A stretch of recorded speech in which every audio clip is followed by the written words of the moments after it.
दुनिया में कई तरह के फलों का उत्पादन होता है, लेकिन दुनिया के अलग अलग हिस्सों में पैदा होने वाले फलों की कई खासियत है। पर क्या आपको पता है कि वह कौन सा फल है जो धरती पर सबसे पहले आया था? तो चलिए जानते हैं। दोस्तों, इंटरनेट पर प्राप्त जानकारी के अनुसार केला धरती का सबसे पहला फल था। इसकी उत्पत्ति एशिया में मलायसिस के जंगलों में होती थी। हालांकि यह जानकारी इंटरनेट की जानकारी पर आधारित है, इसलिए हमारा चैनल इसकी पुष्टि नहीं करता है।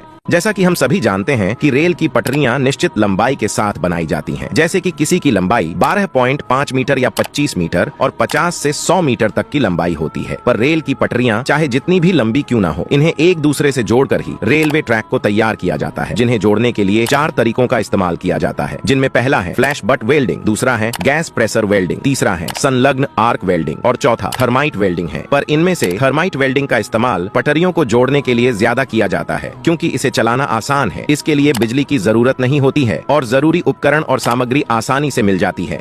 क्या आप जानते हैं जमीन में रेक्टेंगुलर होल करने के लिए कुछ इस तरह की मशीन का इस्तेमाल किया जाता है। इस मशीन में 4 रोटेटिंग कटर होते हैं जो मजबूत से मजबूत चट्टानों को काट देते हैं। वही ये देखिए दोस्तों, ये अंडरग्राउंड वेल बनाने का ये एक नया तरीका है, जिसमें कुएं को नीचे से ऊपर की ओर नहीं बल्कि ऊपर से नीचे की ओर बनाया जाता है। सबसे पहले 3 से 4 मीटर का गड्ढा खोद के फर्स्ट कंक्रीट सेक्शन को इसके अंदर डाला जाता है। फिर इसके अंदर से एक्सकेवेटर नीचे खुदाई करता रहता है, जिसे ये सेक्शन जमीन के अंदर धंसता चला जाता है और ऊपर से साथ में ही नया कंक्रीट सेक्शन को भी जोड़ा जाता है। आखिर में काम खत्म होने के बाद इस मशीन को बाहर निकाल दिया जाता है।